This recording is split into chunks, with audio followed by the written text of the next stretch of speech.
예, 감사합니다. 오늘 하나님께서 우리에게 주시는 말씀 마태복음입니다. 우리 계속 13장을 보고 있는데요. 오늘은 44절입니다. 44절 한 절입니다. 우리 한번 큰 소리로 같이 합독하도록 하겠습니다. 천국은 마치 밭에 감추인 보화와 같으니 사람이 이를 발견한 후 숨겨두고 기뻐하며 돌아가서 자기의 소유를 다 팔아 그 밭을 사느니라. 아멘. 여러분 이렇게 뵙게 돼서 정말 반갑습니다. 목자의 심정으로 일주일 동안 여러분을 위해서 기도해 왔는데 정말 심령을 다하여 기도한 여러분들 뵙게 되니 정말 감사하고 기쁩니다. 우리가 매 주일마다 지금 하나님 나라 비유에 대해서 살펴보고 있잖아요. 근데 그 겨자씨 비유, 그 다음에 저번 주에는 누룩 비유 살펴봤고요. 오늘 본문에 기록한 것처럼 감추인 보화에 대한 비유를 한번 묵상해 보려고 합니다. 자, 예수님께서 감추인 보화 비유를 통해서 천국이 어떤 곳인가에 대해서 설명을 하고 있습니다. 계속 우리가 하나님 나라에서 계속 보는데 하나님 나라가 우리 심령 가운데 임하게 되기를 축복합니다. 자, 하나님 나라는 마치 밭에 감추인 보화와도 같은데 어떤 사람이 그 밭을 경작하고 있었습니다. 그 사람이 밭에서 그 보화를 발견하게 된 겁니다. 발견하고 어떻게 했습니까? 집에 돌아가서 자기가 갖고 있던 소유, 여기에 금반지를 받았던 어떤 큰 소유를 다 팔아서 그 밭을 삼으로 결국 그 보화를 소유했다라고 하는 내용이 오늘 본문 말씀의 내용입니다. 자, 그래서 하나님 나라와 감추인 보화인데 이 감추인 보화, 하나님 나라를 알려면 그때 당시 감추인 보화의 그때 당시 시대적 배경, 그 의미를 우리가 알아야 합니다.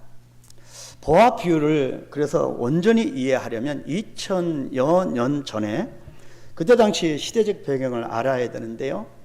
자, 그때 당시는 이 재물과 보물을 관리하는 방법이 오늘과 달랐습니다. 전혀 오늘날과 달랐던 거지요. 현 시대에는 재물과 보석들을 어디에 보관합니까? 은행이나 금고에 넣습니다. 자, 은행에도 이 금고를 보관하는 데가 따로 있잖아요. 오늘날은 다 이렇게 재테크를 합니다.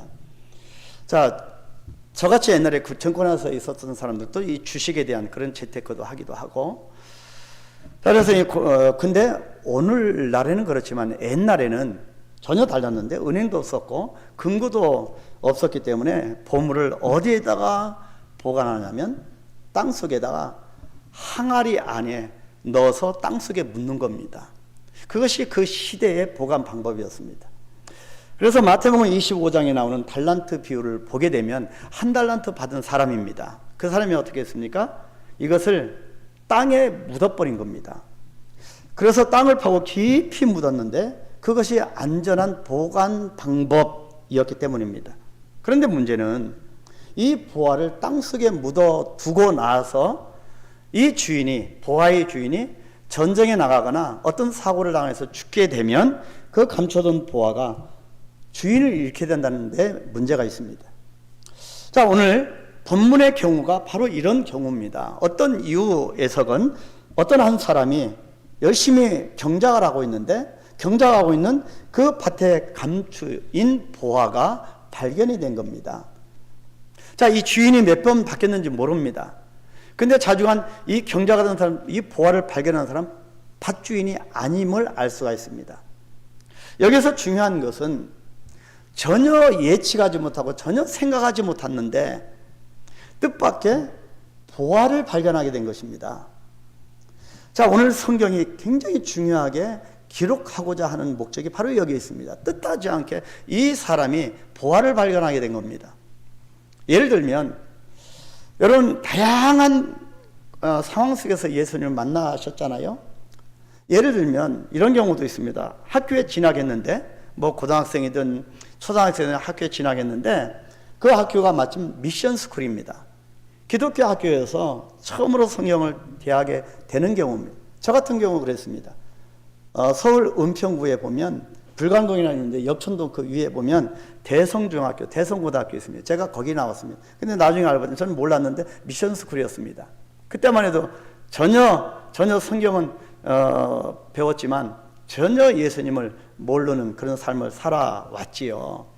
근데 그것이 그냥 땅에 떨어지지 않는다는 겁니다. 근데 때가 되니까 제가 제대하고 완전히 대학교 3학년 복학하니까 그때 하나님이 저를 찾아오셔서 결국엔 제가 예수 믿게 된 거 아니겠습니까? 이런 경우 뜻하지 않게 일요일에 군대를 갔는데, 청년이 군대 갔는데 일요일에 심심하고 자꾸 부대에서 쉬는 날 막 작업을 시키니까 그래 귀찮아서 안 하려고 간 곳이 바로 교회였는데, 그 교회에서 예수님에 대해서 처음 알게 되는 경우입니다. 평생 제사만 드리던 그런 집의 아들이었는데 여친을 만나게 된 겁니다.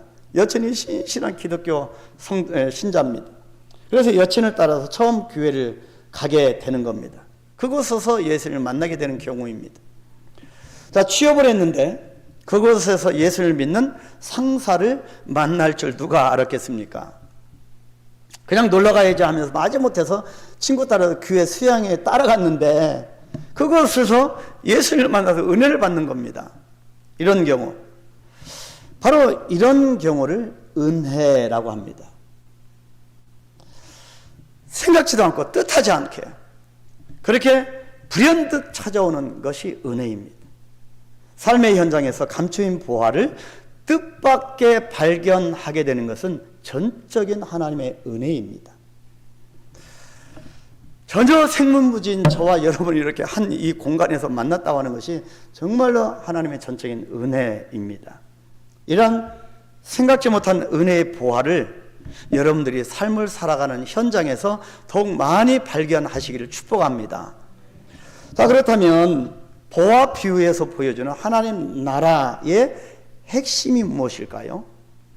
왜 예수님이 이 감추인 보화 비유를 하나님 나라 설명하는데 그렇게 비유를 들었을까요? 핵심이 무엇일까요?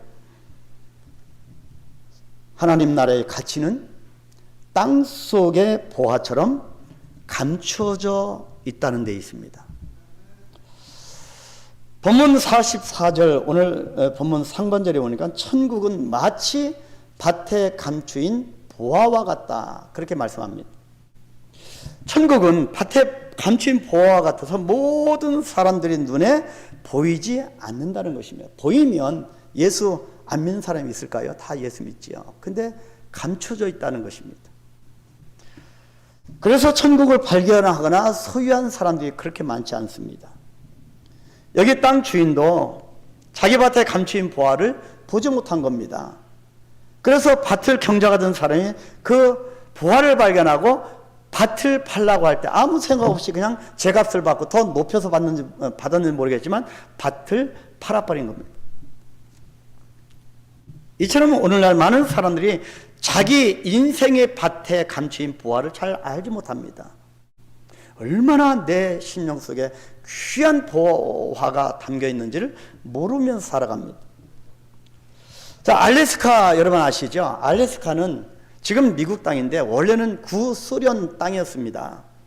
근데 재밌는 것은 전혀 쓸모 없는 이 얼음 땅으로만 생각했던 이 소련이 1867년 아주 오랜 전에 자그마치 그 시대는 정말 큰 돈이라고 생각했을 겁니다. 바로 760만 불. 요즘 돈으로 한 1불에 한 1250원을 이렇게 환산을 해도 아마 95억 원 정도 됩니다. 근데요, 95억 정도를 가지고 이 땅을 산 겁니다. 자, 미국에 소련에 팔아넘긴 겁니다. 근데요, 팔아넘긴 후 13년 후에 뭐가 발견됐을까요? 천연가스 그리고 석유가 어마어마하게 매장되어 있는 것을 발견하게 된 겁니다. 땅속에 보화가 숨겨져 있었던 겁니다. 그때 비로소 그 땅의 어마어마한 가치를 알게 되었고, 이후에 냉전 시대에 어떻게 했습니까? 미국이 소련과 일본을 경계할 수 있는 전략적 요충지가 알래스카가 되었습니다. 그리고 알래스카를 통해서 어마어마한 경제력을 확보하게 되었습니다. 근데요, 더 재미있는 것은 이 소련은 가슴을 치고 후회했겠죠. 근데 더 재미있는 것은 이 미국도 마찬가지입니다. 당시 회의가 열린 겁니다. 근데 이 미국의 국무회의에서 알래스카를 매입하기로 결정한 것을 미국 역사상 가장 치욕스럽고 가장 바보 같은 결정이었다고 한 겁니다.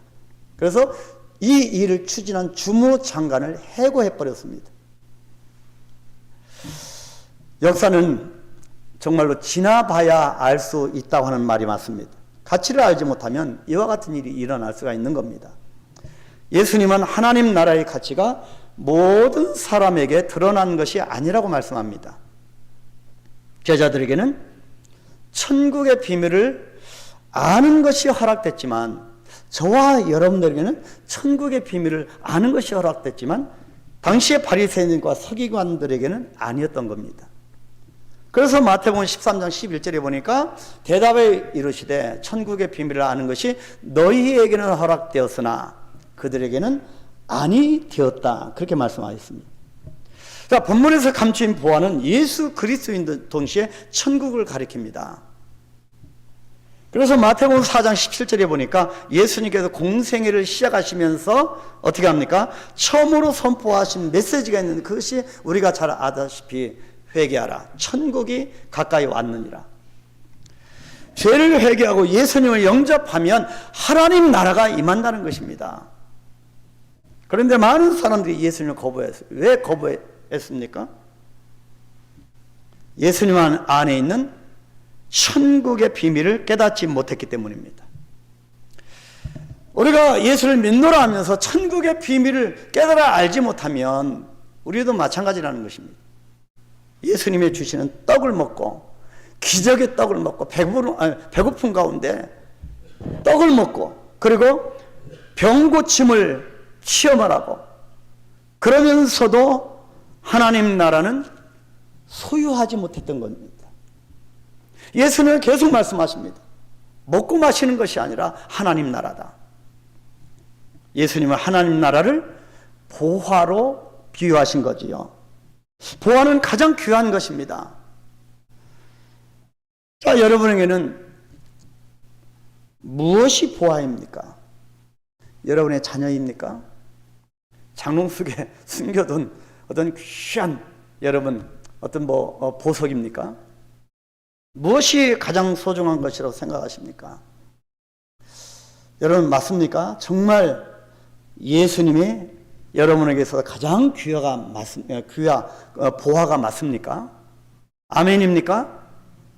그렇다면 그 예수님이 어디에 계십니까? 여러분 심령 안에 계십니까? 정말 그렇다면 여러분은 정말 귀한 존재입니다. 그건 누가 뭐라 해도 우리 손에 가진 것이 없어도 정말 여러분 귀한 존재입니다. 바로 우리 안에, 내 안에 보화 예수 그리스도가 있기 때문입니다. 목욕탕에서 흔히 보는 광고문이 있지요. 귀중품은 카운터에 보관하시기 바랍니다. 보관하지 않은 물품의 분실은 당사가 책임지지 않습니다. 웃으시는 보니까 목욕탕을 자주 가시는 것 같습니다. 여러분, 이 귀중품을 아무에다나 막 그렇게 맡기는 사람 없습니다. 너무나 소중하기 때문입니다. 자, 저와 여러분은 귀중품 중에 귀중품입니다. 한 가지 이유 때문이죠. 가장 귀한 보화가 되시는 예수님이 내 안에 계시기 때문입니다. 예수님을 알고 천국을 발견하게 되면 내가 어떤 존재인지를 알게 되기 때문입니다. 이 감추어진 보화의 비유를 제자들에게 말씀하시는 예수님의 의도가 무엇일까요? 우리가 성경을 볼 때 예수님의 의도를 읽어내야 되지 않겠습니까? 그것은 바로 너희 안에 내가 있기 때문에 너희들은 나의 귀중한 감추인 보화라는 것입니다. 우리는 예수님에게 있어서 귀한 보화입니다. 믿으시길 축복합니다. 자, 두 번째, 하나님 나라를 발견하는 사람은 어떻게 됩니까? 이것이 핵심입니다. 기쁨이 넘친다는 것입니다. 하나님의 보화를, 하나님 나라를 발견한 사람은 기쁨이 넘치게 되어 있다. 그래서 제가 이 말씀을 묵상하면서 제가 많은 부분에 회복이 됐습니다. 여러분, 설교하는 목사도요, 이 설교를 하면서 먼저 맛보고 은혜를 받아야 되지 않겠어요? 그래서 어제도 묵상하는데 제가 이 점심시간을 놓쳤더라고요. 제가 김재강 우리 목사님 같이 식사하기로 했거든요. 내가 밥 사주기로 했는데 이 말씀에 집중하다 보니까 2시 반, 3시가 넘었나요? 그래서 하는데 마침 청소하시는 분들이 밥 먹어 합시다 그래갖고 정말 감사하게 잘 먹었습니다. 근데요, 돌아와서 이 말씀을 쭉 묵상을 하는데 얼마나 감사하고 기쁜지 모르겠습니다. 하나님 나라, 그래, 하나님 나라가 임하였으니 얼마나 감사하고 기쁜지. 하나님 나라를 발견한 사람은 기쁨이 넘칩니다. 자, 본문 중반절에 사람이 이를 발견한 후 숨겨두고 기뻐하며, 그렇게 기록합니다. 여러분, 상상이 되십니까? 한번 이 성경을 읽으면서 상상이 되십니까? 땅속에 묻혀있는 보화를 발견하고 조용히 도로 이렇게 밭에다 파묻어 놓고 집으로 돌아온 사람, 이 모습이 상상되십니까? 이 사람이 얼마나 기뻤겠습니까? 밭에 있는 항아리 속에 빛나는 보석들을 한번 생각해 보십시오. 이런 기쁨이 어디 있겠습니까? 이런 로또가 어디 있겠습니까? 이것이 바로 신앙생활의 기쁨입니다. 처지지 말기를 축복합니다. 예수님을 믿으면 이와 같은 기쁨이 옵니다. 왜냐하면 감추인 보화가 되시는 예수님을 발견할 수 있기 때문입니다. 그래서 기쁨은 예수님을 알면 알수록 아는 만큼 옵니다. 그래서 말씀을 묵상하는 이유가 거기에 있는 거죠. 요한서신의 저자는 요한복음이나 요한 1서, 2서, 3서, 이 요한서신의 저자는 예수님의 저자 요한입니다. 요한이 쓴 마지막 성경이 뭡니까? 요한계시록입니다. 계시록이죠. 자, 이 요한계시록은 이름 그대로 천국에 대한 계시의 말씀입니다. 하나님으로부터 말씀을 받았는데 천국 그대로 부여진 대로 기록한 것이 요한계시록입니다. 그런데요, 이 계시록을 어디에서 썼냐면 아시다시피 반모섬입니다. 인생 말년에, 이 요한의 인생 말년입니다. 이 반모섬에 유배되었을 때, 갇혔을 때 기록한 책이 요한계시록입니다. 그때 인생 말년이고 황혼인데 아무 희망이 없는 것 같은데 완전히 붙들려 왔는데 그때 거기에서 성령에 이끌려 천국을 보게 된 겁니다. 그때 본 천국이 얼마나 아름답든지 얼마나 기가 막히든지 요한은 넘치는 기쁨으로 수많은 보석들을 인용하고 적용해서 요한계시록을 기록한 겁니다. 우리 한번 그 나라가 얼마나 휘황찬란한지 한번 읽어볼까요? 요한계시록 21장 18절로 21절입니다. 같이 봅니다. 그 성곽은 벽옥으로 쌓였고 그 성은 정금인데 맑은 유리 같더라. 그 성의 성곽의 기초석은 각색 보석으로 꾸몄는데 첫째 기초석은 벽옥이요, 둘째는 남부석이요, 셋째는 옥수요, 넷째는 녹보석이요, 다섯째는 홍만우요, 여섯째는 홍보석이요, 일곱째는 황옥이요, 여덟째는 녹옥이요, 아홉째는 담황옥이요, 열째는 비추옥이요, 11째는 청옥이요, 12째는 자수정이라. 그 12문은 12진준이 각 문마다 한 개의 진주로 되어 있고 성의 길은 맑은 유리 같은 정금이더라. 할렐루야. 여러분, 결혼 반지도 있고 기념 반지도 있고 귀걸이도 있고 있잖아요. 여러분, 여기에 요한이 보게 된 천국의 이 놀라운 보물들과 견줄 수 있는 분 계십니까? 들어보지도 못한 진귀한 보석으로 가득한 곳이 천국이라는 겁니다. 여러분, 전 세계, 우리 한국인인데 미국 시민권을 갖고 미국에서 오래 살고 전 세계 보석 가공 세계 5위 안에 드는 분이 계십니다. 최순기 목사님이라고 그분이 몽골에 선교사로 같이 계시면서 정말 저하고도 굉장히 절친하게 지냈습니다. 근데요, 평생 이분은 주님을 위해서 헌신한 겁니다. 그래가면서 이 부분을 모든 보석 가공하는 분이니까 이 모든 보석에 대해서 설명하는데 얼마나 기가 막히는지. 여러분, 이런 것이 천국이라는 겁니다. 천국에는 12 진주문이 있다고 하네요. 천국의 문 하나하나가 진주 보석으로 되어 있다고 하네요. 이런 천국을 발견했는데 어떻게 기쁨이 없을 수가 있겠습니까? 넘치는 기쁨입니다. 천국은 평강과 기쁨을 주는 곳이다. 하나님 나라를 소유한 여러분, 마음껏 기뻐하십시오. 여러분, 마음껏 기뻐하십시다.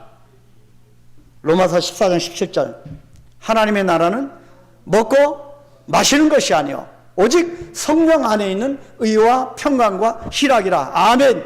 희락입니다. 우리 한강교회는 날마다 천국잔치, 희락잔치를 하게 되기를 축복합니다. 하나님 나라의 기쁨은 먹는 것, 마시는 것, 이 정도에서 오는 것이 아니라는 것입니다. 진짜 기쁨이 무엇인지를 말씀하고 있는 거지요. 자, 요한복음 16장 22절, 지금은 너희가 근심하나 내가 다시 너희를 보리니 너희 마음이 기쁠 것이요 너희 기쁨을 빼앗을 자가 없으리라. 아멘. 이것이 하나님 나라의 신비입니다.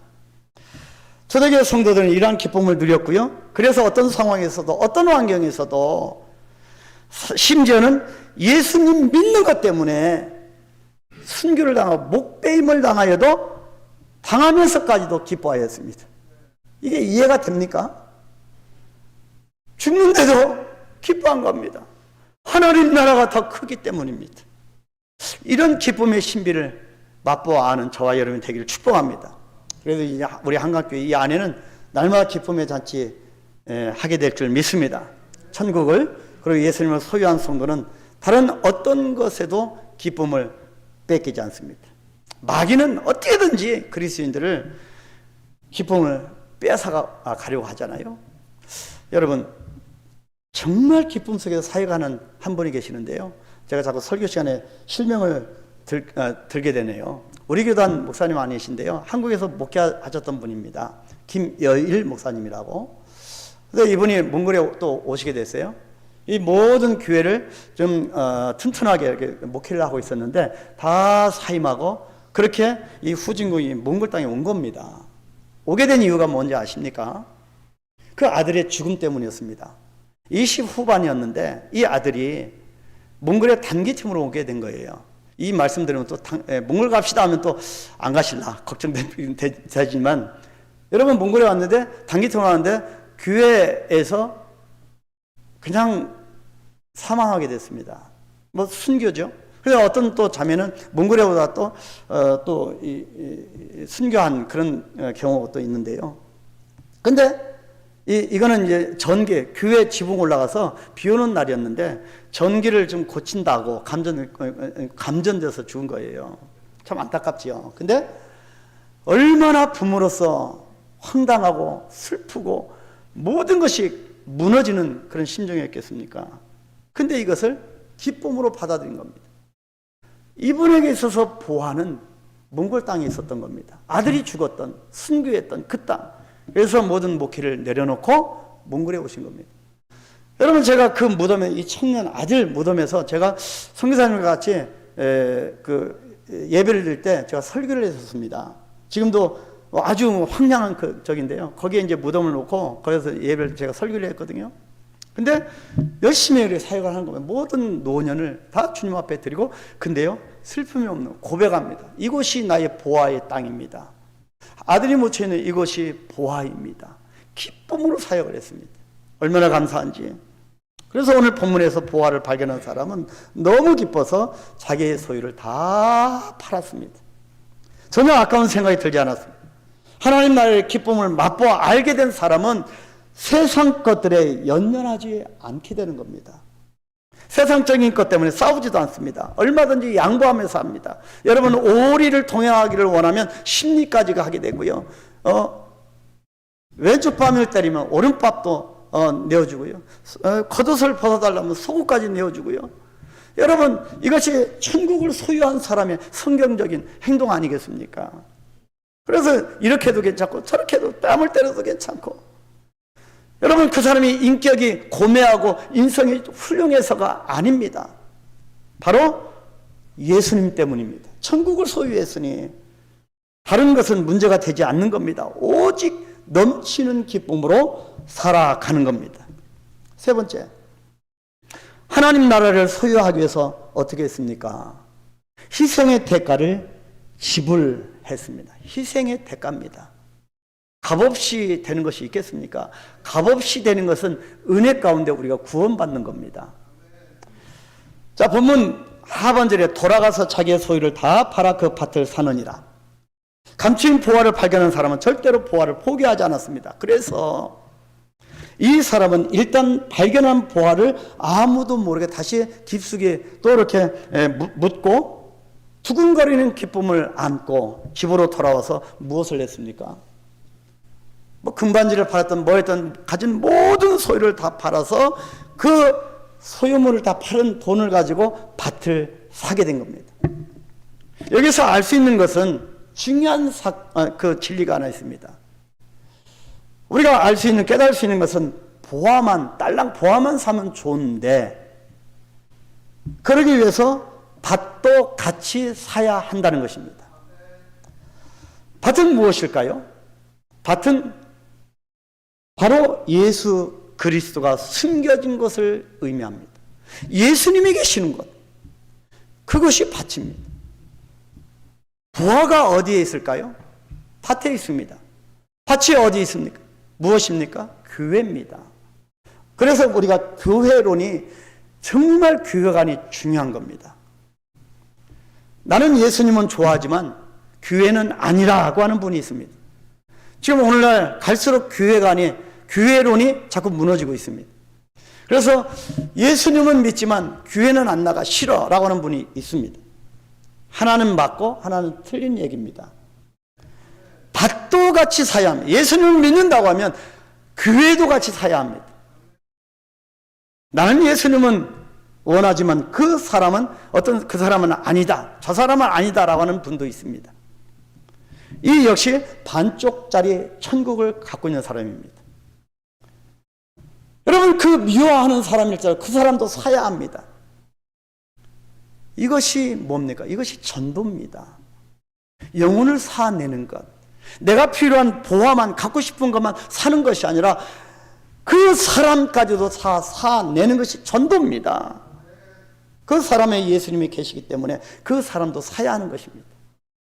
여러분, 포기하지 마십시오. 여러분이 기도하고 있는 그 사람 끝까지 포기하면 안 됩니다. 또 어떤 분은 나는 예수님만 믿고 이 세상은 너무 거룩하지 않으니 예수님만 믿고 교회 안에서만 살고 세상에서 살고 싶지 않다고 합니다. 그러나 이것도 잘못된 겁니다. 세상을 사야 할 때도 있습니다. 우리가 성도로서 어제 금요기도 때 우리가 봤잖아요. 이 세상 속에서 그리스도인답게 살기. 세상을 사야 할 때도 있습니다. 보화를 발견한 사람은 어떤 희생의 대가를 지불해서라도 밭 전체를 사야 하는 것입니다. 이것이 그리스도인입니다.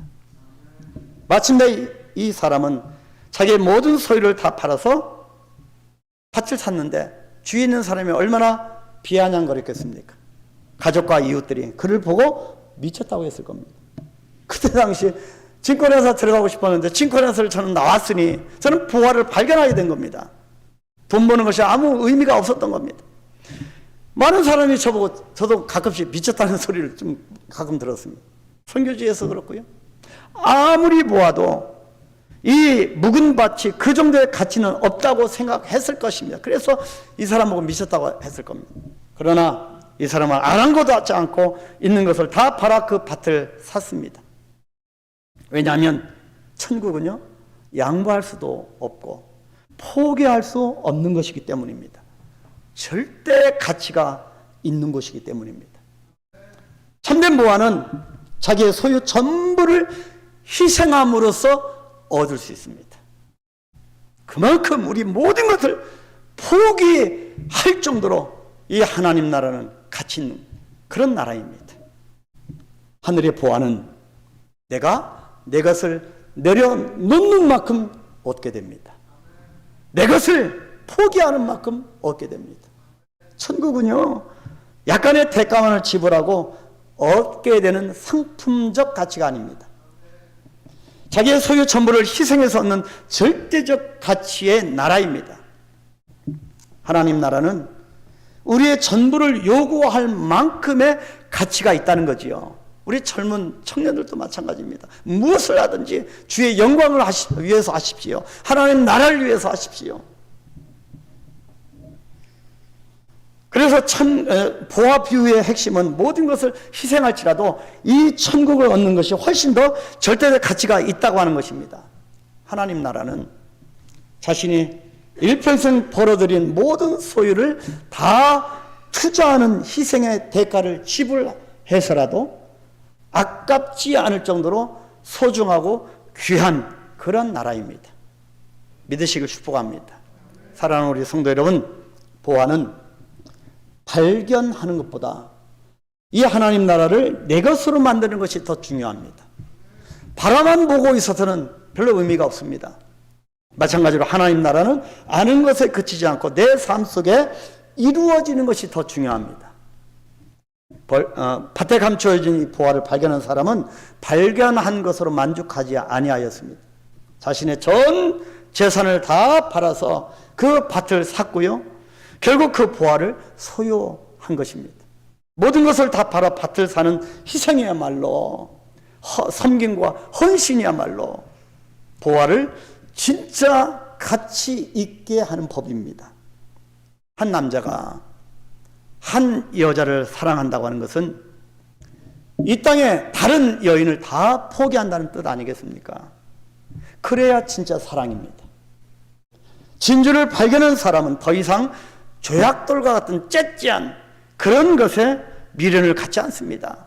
밝은 이 태양을 발견한 사람은 더 이상 이 촛불을 연연해 하지 않습니다. 여러분들은 감추인 보화, 천국을 발견하셨습니까?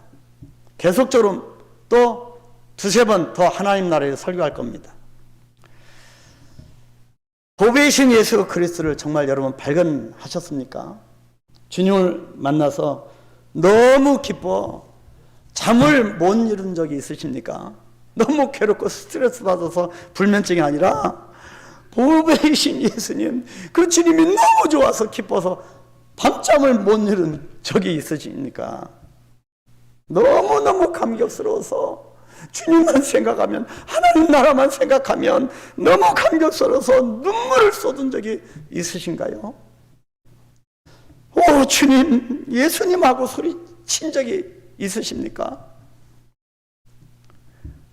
그렇기 때문에 우리가 더 낮아지고 더 겸손해지고 더 교회를 위해서 섬기고 나보다 남을 낮게 여기고 늘 무릎으로 사람들을, 동역자를 섬기는 거 아니겠습니까? 청소하고 운행하고 늘 거친 일을 우리가 도맡아 하는 것이 아니겠습니까?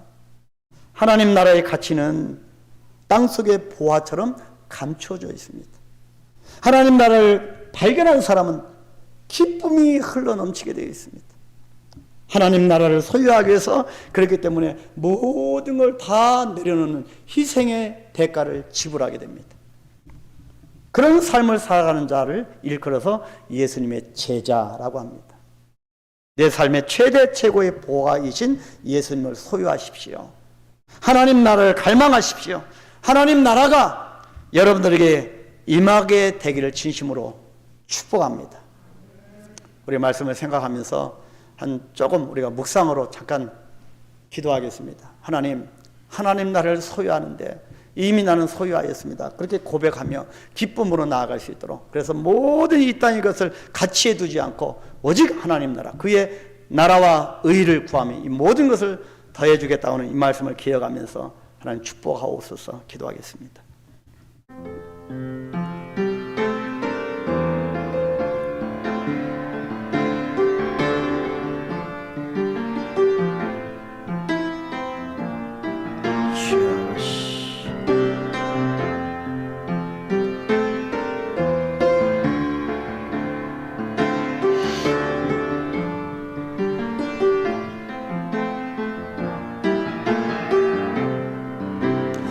하나님 아버지여, 하나님 나라가 임하게 하옵소서. 하나님 아버지, 우리 모든 한강교회 드나드는 주의 백성들마다 저들의 삶 속에, 저들의 가정 위에 하나님의 위대한 나라가 임하게 하여 주옵소서. 이번 한 주간 하나님 나라의 임하심으로 기쁨이 충만한 삶을 살아갈 수 있도록 축복하여 주시옵소서. 예수님의 이름으로 기도하옵나이다. 아멘.